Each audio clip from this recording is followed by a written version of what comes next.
In March, we had a total shutdown of all plants on 23rd, 24th of March when the government announced a complete lockdowns. I think all cement plants in the country were closed. But then April onwards, towards the early part of April onwards, second week of April onwards, the plants started coming back slowly, depending on different states. So today we have all our plants fully operational. So they're all running. So I would say in the month of June, we are seeing demand coming back to almost at par with last year levels.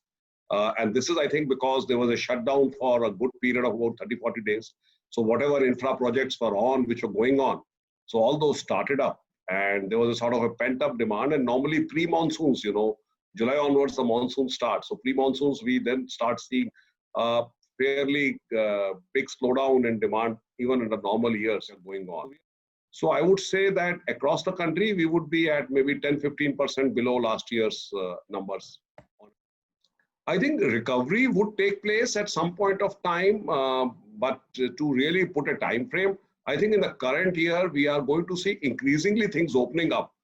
And if we could go down to last year levels, I think that would be a good thing in the current year. So we are just not expect, and maybe at the end of the year, when we lose complete month of almost the full month of April. So you're already seeing an 8.3% demand gone. And then first 10 days of May also gone. So this quarter, we would witness about 25-30% probably of demand loss of the industry per se, of the quarter demand. In fact, I'm very proud of the way in which my company has reacted to the complete corona crisis.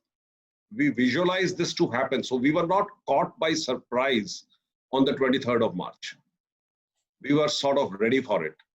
But it has been a very learning journey for us. And I think in our plants, we have all the social distance norms fully implemented, thermal scanners, and what we have realized is that, there is a challenge of compliance in India to some extent. So we have done a lot in terms of educating the truck drivers who come by putting cameras and taking all the camera feeds into a central control room where we've got a public address system and constantly they keep checking. So we're trying to do a real-time checking.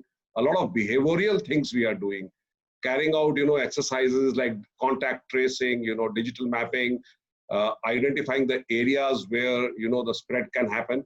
And most importantly, giving a confidence to the team.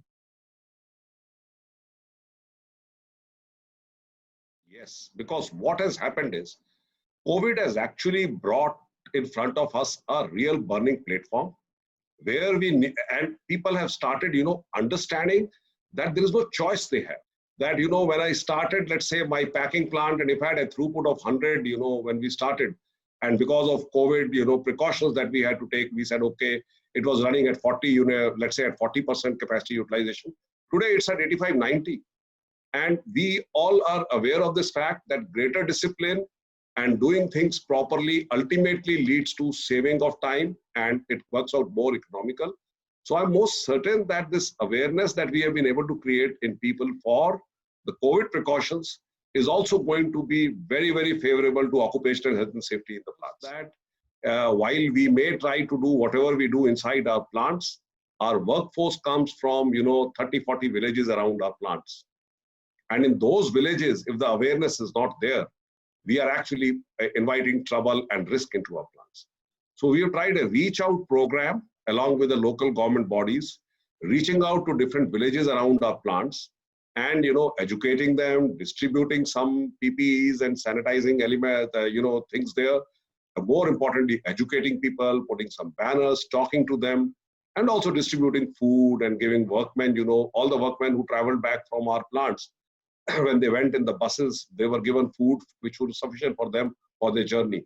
So those kind of things, then contributing to the government funds, contributing, employees' salaries to the Prime Minister's fund. So a lot of work we have done, and it's an ongoing process. The thing is going to continue for a long time.